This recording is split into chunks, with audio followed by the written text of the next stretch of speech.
네, 오늘 본문이 요한복음 9장 1절에서부터 12절까지의 말씀입니다. 요한복음 9장 1절에서부터 12절 제가 먼저 봉독하고 시작합니다. 자, 1절부터 시작합니다. 예수께서 길을 가실 때에 날 때부터 맹인된 사람을 보신지라. 제자들이 물어 이르되 랍비여, 이 사람이 맹인으로 난 것이 누구의 죄로 인함이니이까? 자기니이까 그의 부모니이까? 예수께서 대답하시되 이 사람이나 그 부모의 죄로 인한 것이 아니라 그에게서 하나님이 하시는 일을 나타내고자 하심이라. 때가 아직 낮음에 나를 보내신 이의 일을 우리가 하여야 하리라.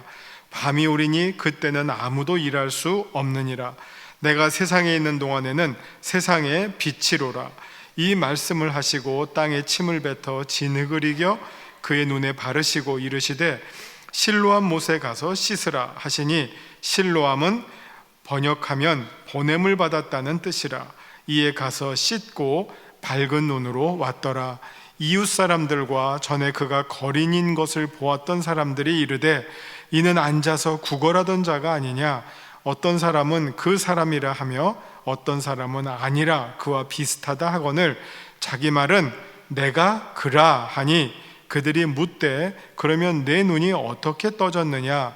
대답하되 예수로 하는 그 사람이 진흙을 이겨 내 눈에 바르고 나더러 실로암에 가서 씻으라 하기에 가서 씻었더니 보게 되었노라.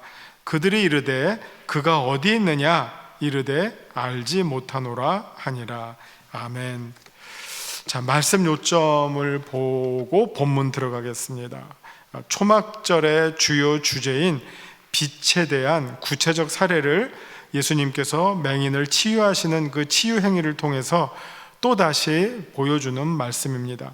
날 때부터 맹인인 원인이 그나 그 부모의 죄로 인함이 아니며 하나님의 영광을 드러내기 위함이라는 새로운 해석을 가르쳐 주십니다. 이 사건을 통해 예수님께서 스스로 세상에 빛이심을 드러내시는 말씀이 되겠습니다.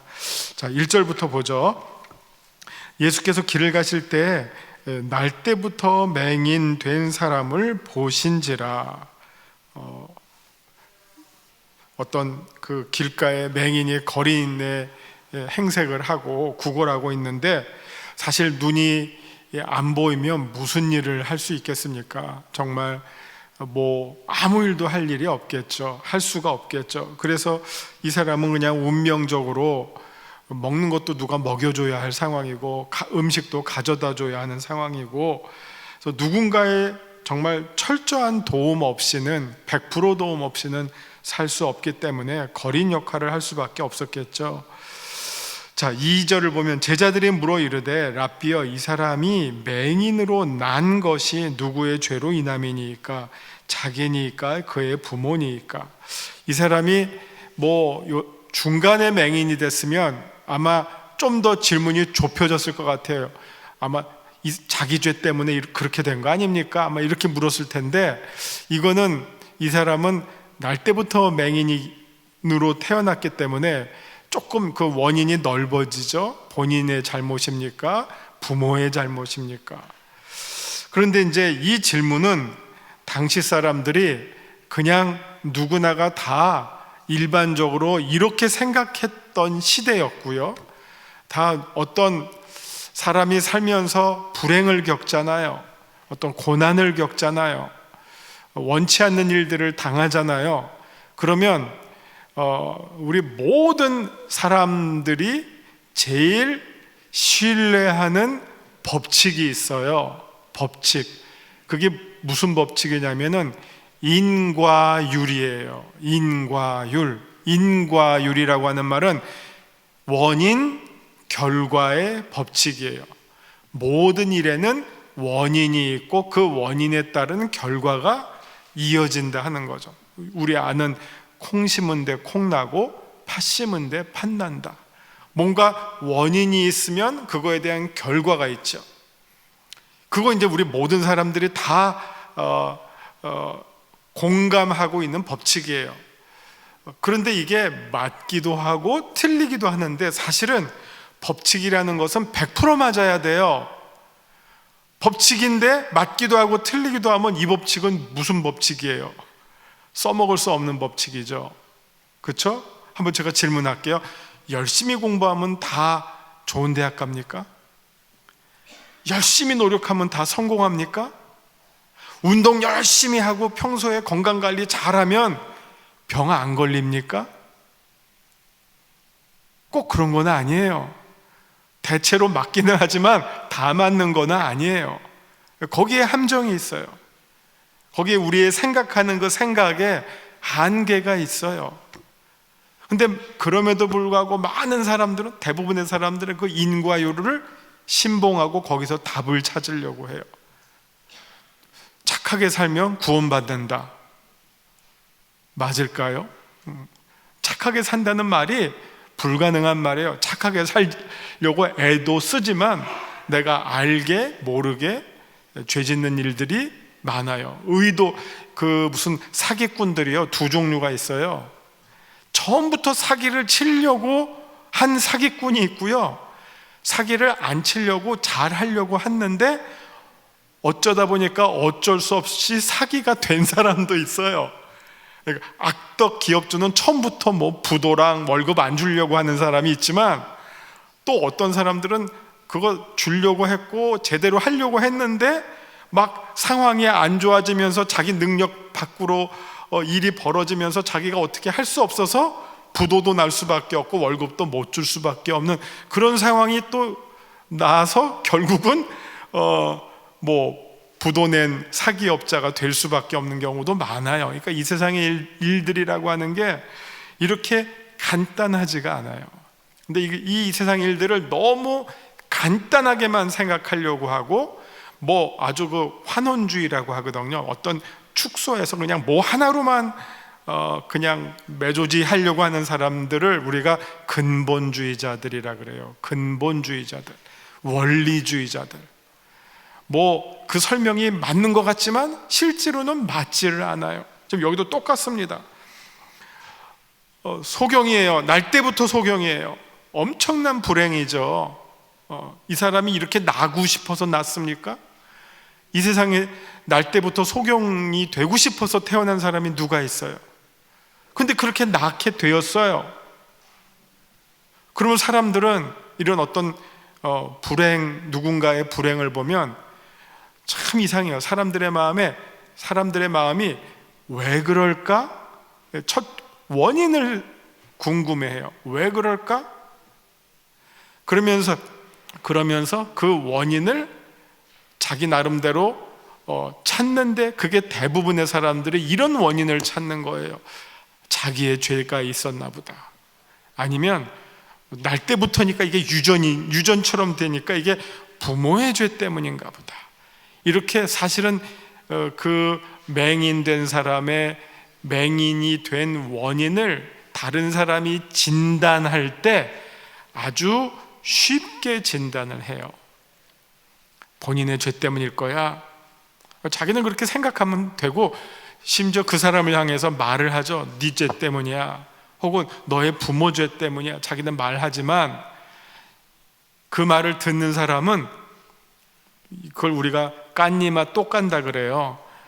이중가해가 돼요. 한 맹인으로 태어난 것도 정말 힘들고 괴로운 불행인데 거기다 대고 그게 네 죄 때문이야, 혹은 너의 부모 죄 때문이야 하면 그 다음에 어떻게 되지? 우리는 여기 계신 분들은 이용복 아시잖아요. 우리 젊은 애들한테 이용복 하면 이순신보다도 몰라요. 예, 이용복이 옛날에 뭐라 그래서 왜 날 낳으셨나요? 막 그랬잖아요. 그 맹인 가수가 왜 어머니 왜 나를 낳으셨나요? 막 그런 노래가, 그 가사만 들으면 부모 저주하는 것 같잖아요. 왜 나를 낳으셨습니까? 이 맹인으로. 그러니까 그런 어떤 신세 타령, 부모를 향해서 당신이 왜 나를 이렇게 낳았어? 당신 책임이야. 이 사람의 불행에 아무런 도움이 안 돼요. 그 인생을 더 저주스럽게 만들고 더 불행하게 만드는 말들인데, 사람들이 참 죄인이고 악해요. 사람들이라는 이 마음이 되게 악해요. 그 맹인을 향해서 이런 말들을 그냥 수군수군 할 뿐만 아니라 당사자에게 하는 거죠. 네 죄 때문이야. 못 박는 거죠. 너희 부모 죄 때문이야. 그 얘기를 들은 부모는 어떻겠어요? 정말 얼굴을 못 들고 살게 되겠죠. 아주 잔인한 말이죠. 그러니까 제자들도 늘 그런 어떤 답변과 설명에 익숙해 있으니까 맹인을 보자마자 대뜸 예수님께 그 질문을 했어요. 저는 이 성경에 이 요한복음 9장이 없었다면 이 세상의 수많은 장애인들을 어떻게 대했을까?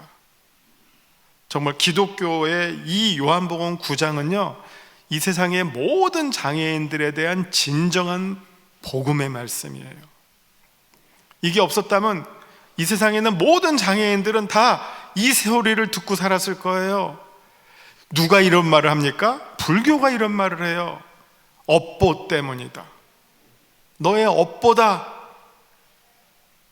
하나도 정말 이 맹인을 구원해 줄 수 있는 말이 아니죠.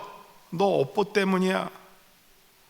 그런데 요한복음 9장은 뭐라고 말합니까? 예수님이 여기에 대해서 뭐라고 대답을 하세요?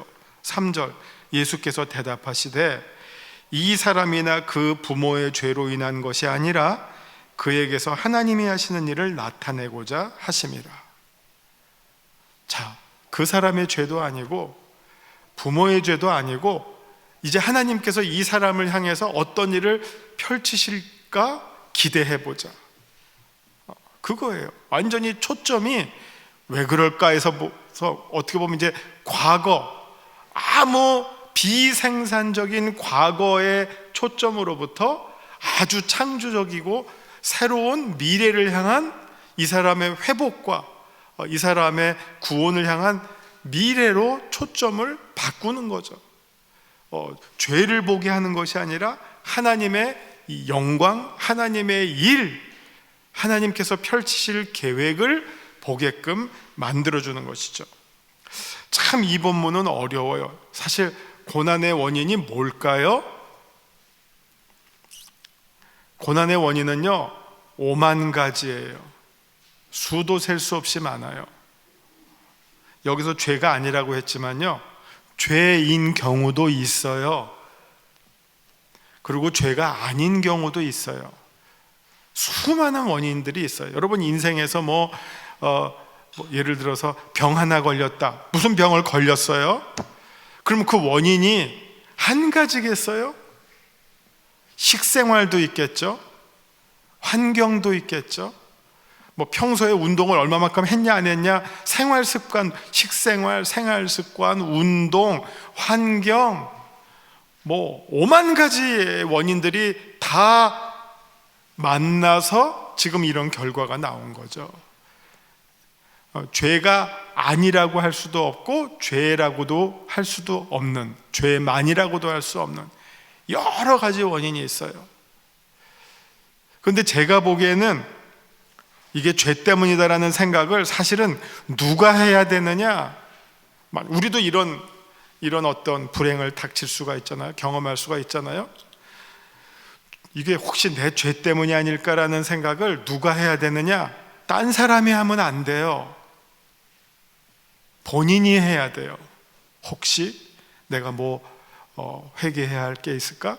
이건 자기가 해야 하는 일이에요. 이게 우리가 지금 한국 사람들이 특별히 남의 일에 대해서 참견을 많이 해요. 그래서 우리 사실 한국 사람뿐만 아니라 딴 나라들도 다 마찬가지지만 거의 무슨 시골 가면 옆집에 숟가락 몇 개인지 너무 다 잘 알잖아요. 너무 요새는 조금 그런 거 뜸하지만 그 다음에 다른 사람한테 뭐라고 얘기하는 거를 우리는 참 서슴없이 많이 하는 스타일인데, 지금 이게 혹시 이런 불행이 죄 때문이 아니야 라는 말은 본인이 한 번쯤 생각해 봐야 할 말이지 옆에 사람이 이렇게 해야 할 말은 아니에요. 이거를 구분을 못하면 이 사람을 더 불행하게 만들고 주제넘는 짓을 하게 되는 거예요. 무례한 일을 하게 되는 거예요. 이게 무례한 일이에요. 이런 것들은. 예를 들어서 우리가 음식점에 손님은 왕이다 이런 거 써 있잖아요. 손님은 왕이다. 그 말 많이 들어보셨죠? 손님은 왕이에요. 근데 그 말을 누가 가슴에 새겨야 할까요? 손님은 왕이다. 식당 주인이 생각해야 할 말이에요. 진짜 손님이 그 말을 하면 어떻게 되죠? 갑질이 돼요. 내가 왕이야. 이게 식당 주인이나 종업원들을 그냥 종처럼 부리는 거예요. 내가 왕인데 명령하고. 그건 아니죠. 그러면 그건 갑질이에요. 반대로 손님은 손님일 뿐이에요. 그러나 주인 혹은 종업원, 그 사람이 정말 자기에게 오는 손님을 왕처럼 대하면 서로 좋은 거예요. 그 손님은 나를 이렇게 환대해 주네, 높여주네. 음식 먹으러 왔다가 혹은 물건 사러 왔다가 기분이 좋은 거고, 너무 정말 행복한 거고. 그런데 만약 손님이 와서 내가 왕이야, 너는 뭐 시인하고 너는 종이야, 이렇게 나오면 가게 주인은 힘들죠. 예. 그런 거 마찬가지. 지금 이 어떤 말을 누가 하느냐, 누가 생각하느냐에 따라서 그 말의 성격이 너무 달라지는 거죠. 혹시 내가 뭘 잘못한 게 있을까? 이거는 당사자가 한 번쯤 해볼 만한 생각이지 옆에 사람이 딱 해야 할 말은 아니에요. 그러면서도 또 아까 제가 말씀드린 것처럼 불행의 원인에는 여러 가지 원인이 있기 때문에 이걸 또 너무 내가 뭐 잘못한 게 없을까? 이걸 또 너무 이렇게만 생각하면 그것도 역시 이제 자기를 죽이는, 자기를 파괴시키는 지나친 죄의 강박관념이 될 수도 있어요. 생각해보고 또 기도해보고 또 하나님과 함께 풀어나가고, 그러면서 어쨌든 예수님 가르쳐 주신 대로 우리의 초점은 앞으로 나를 향하신, 또 혹은 여기 본문에서 이 사람을 향하신 하나님의 일들에 대한 관심으로 본인의 생각이나 관심이 더 변해야 되고 그쪽을 향해야 된다는 것, 그걸 우리가 여기서 보게 되는 말씀입니다. 그래서 이 말씀은 정말로 고난을 당하는 사람들 혹은 장애인들에게 정말로 그들을 살려줄 수 있는 구원의 말씀이다 하는 생각을 하게 됩니다. 자, 그 다음에 4절, 때가 아직 낮음에 나를 보내신 이의 일을 우리가 하여야 하리니 밤이 오리니 그때는 아무도 일할 수 없느니라. 자, 여기에서의 지금 오늘 이 하나의 이 에피소드죠. 이 에피소드의 주제는 빛이고요. 빛이라고 하는 거는 빛은 보는 거랑 관련이 있어요. 여기 새까마면 우리가 맹인이 아니더라도 하나도 못 보겠죠. 암흑이라고 생각해봐요. 맹인이나 아니나 다 소용없죠. 여기 빛이 있을 때 맹인과 맹인이 아닌 사람의 차이가 나겠죠. 빛을 받아들이고 뭔가를 볼 수 있는 사람은 맹인이 아닌 사람도 볼 수 있게 되는 것이죠. 그래서 지금 이 주제는 빛이고 그 다음에 빛이 활동하는 낮이란 말이에요. 그러니까 예수님에게는 예수님의 이 사역의 시즌, 타이밍은 낮에 해당되는 시간이에요. 모든 것들을 보여주게 하고 빛 가운데 드러나게 해주는 사건이라는 것입니다. 그래서 5절에 내가 세상에 있는 동안에는 내가 세상의 빛이다. 예수님께서 내가 빛이라고 하는 사실을 구체적으로 보여주는 사건이 바로 이 맹인을 보게끔 해주시는 사건이죠.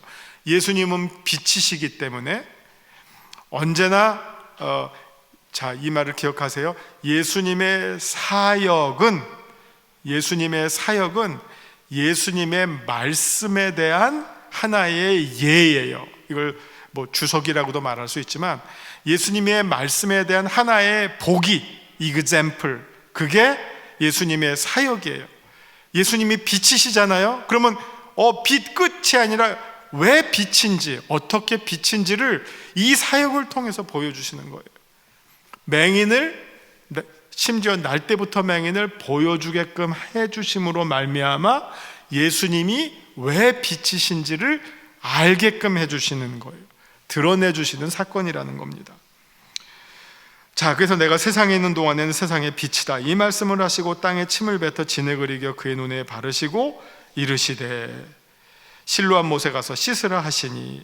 자, 여기까지가 예수님의 치유 방법이거든요.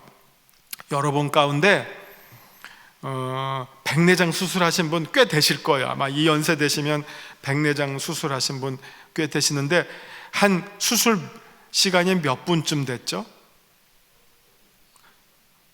옛날에 무슨 옛날 사람들 나이 먹어서 시력을 상실한 분들이 많아요. 백내장 걸려서. 옛날엔 수술법이 몰랐으니까. 최근에는 백내장은 수술도 아니에요. 백내장 수술, 제가 알기로는 한 10여 분? 실제로 10여 분이면 끝나요. 백내장 수술 3시간 하신 분 없죠? 10여 분에 할 수 있는 그 백내장 수술에 기승전결이 쫙 있어요. 그거는 김안과에 가도 그렇게 하고, 최안과에 가도 그렇게 하고, 박안과에 가도 그 한 10여 분 내에 딱 끝나요. 누구든지. 김안과에 갔더니 3시간 하고, 최안과에 갔더니 이틀 걸렸더라. 그런 거 없어요. 이게 소위 자연과학의 법칙이에요. 누구든지 그 시술법을 따라서 하면, 고치는 사람이 정씨건 최씨건 박씨건 그 법칙대로 하면 고쳐지는 거예요. 수술이 돼요. 그게 소위 의료 기술이에요. 자, 근데 예수님 이렇게 고치셨는데, 만약 날 때부터 맹인된 사람이 여기 왔는데 제가 제 침을 뱉어서 흙을 이겨서 눈에 딱 갖다 붙여서 여기 지하 1층 화장실 가서 눈 씻으십시오 하면 눈 떠지나요? 안 떠져요. 여기서는 사실은 이 방법이 중요한 게 아니라 누가 고쳤느냐가 중요하고요. 누가 고쳤냐에 중요한데, 여기에 특별히 의미가 있는 것은 실로암이라고 하는 이 못이 중요해요. 실로암, 여기 이제 글자가 나오죠. 실로암이라는 뜻은 보냄을 받았다라는 뜻이거든요. 보냄을 받았다. 연못의 이름이 참 특이해요. 보냄을 받았다. 거기 가서 씻으라. 근데 지금 이 보냄을 받았다라고 하는 거는 최소한 2개의 상황이 여기에 겹쳐져 있어요. 첫 번째, 누가 보냄을 받습니까? 맹인이. 지능 빨랐잖아요. 예수님이 보내잖아요. 어디로? 실로암 가서 씻으라. 맹인이 보냄을 받았어요. 두 번째, 누가 의미가 있죠? 보냄을 받았다? 예수님.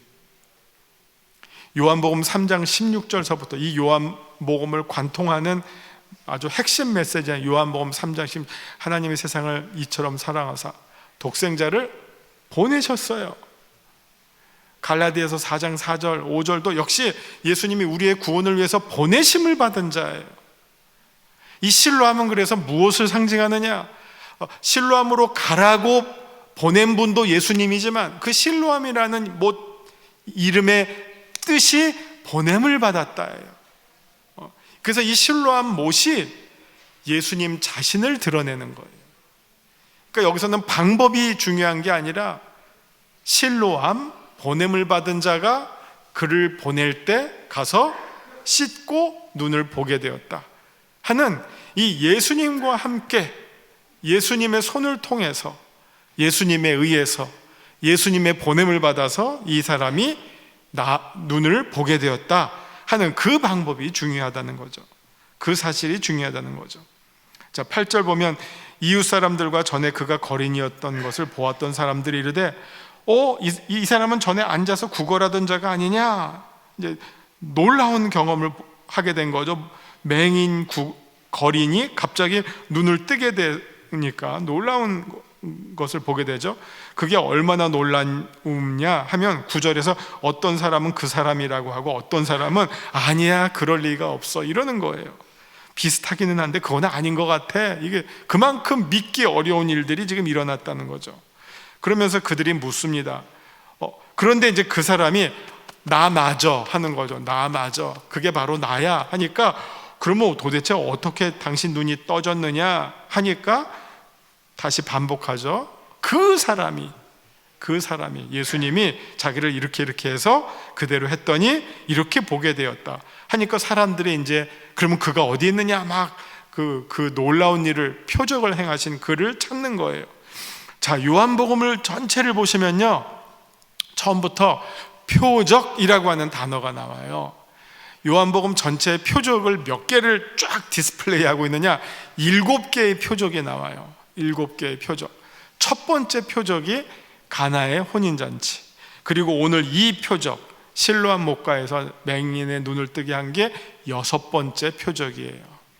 그리고 마지막 7번째 표적은 11장에 나오는 죽은 나사로를 살리시는 표적이고, 뭐 그 중간에 무리를 걷고 뭐 38년 된 그 병자를 또 일으키시고 바다 위를 걸으시고, 또 오병이어가 4번째 표적이었죠. 뭐 또 왕의 신하를 고쳐서 명령만 해서 다 고치게 하시고, 이런 7개의 표적이 나오는 것 가운데 오늘의 본문은 6번째의 표적이에요. 이 표적들이 다 차례대로 전하고자 하는 메시지가 있어요. 그게 뭐냐면 예수님이 누구신지를 보여주고 있는 내용이에요. 특별히 지금 6번째 표적은 예수님이 빛이시면서 동시에 예수님이 하나님께서 보내신 자다. 이 논쟁은 지금 바리새인들과 예수님 사이에 계속 반복되는 논쟁이에요. 내가 누구냐? 아버지가 보내신 자다.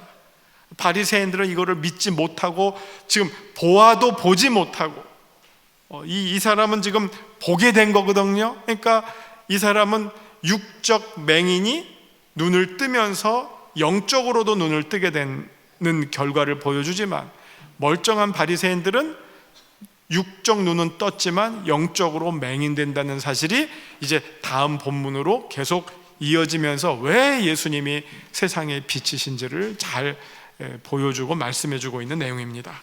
자, 이제 우리 유인물 보시면서 정리하시겠습니다. 시간이 돼서요, 말씀 산책은 반복이라서 건너뛰고요. 자, 예수님은 누구십니까? 5절, 세상의 빛이십니다. 그리고 그 빛은 태양과도 비교할 수 없는 빛 자체입니다. 요한계시록 21장 보면 그 마지막 새 에덴 동산이 나오거든요. 여기에는 특징이 뭐냐? 해와 달이 없어요. 별도 없어요. 왜?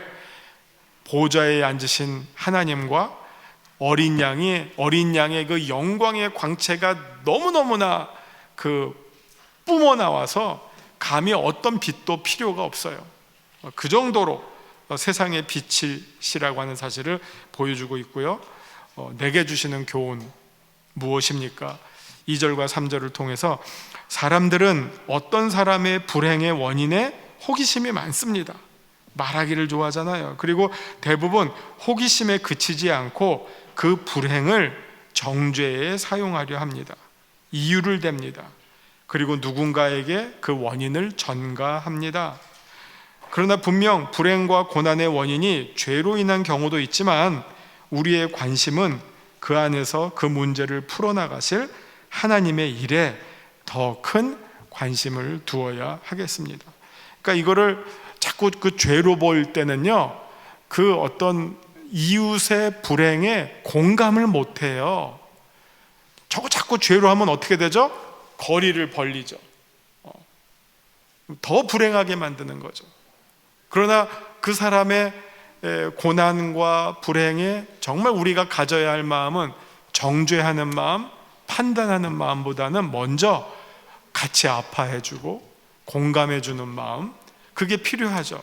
그러니까 우리가 원인을 자꾸 생각하고 그걸 죄로 규정하기보다는 정말 저 어려운 문제를 내가 어떻게 도와줄까, 풀어줄까, 하나님이 저 사람을 어떻게 구원해 주실까, 해결해 주실까 하는 것에 관심을 갖는 것이 우리가 오늘 이 본문을 통해서 더 배워야 할 내용이라고 생각이 됩니다. 자, 기도하시겠습니다. 주님, 우리가 눈은 뜨고 있지만 실상은 영적으로 눈먼 자가 아닙니까? 보아야 할 것을 보지 못하고 보지 말아야 할 것을 보고자 애쓰고 있는 자들이 아닌지요. 우리가 속히 어둠의 옷을 벗고 빛의 갑옷으로 무장하는 자들이 되게 하여 주옵소서. 예수님의 이름으로 기도합니다. 아멘.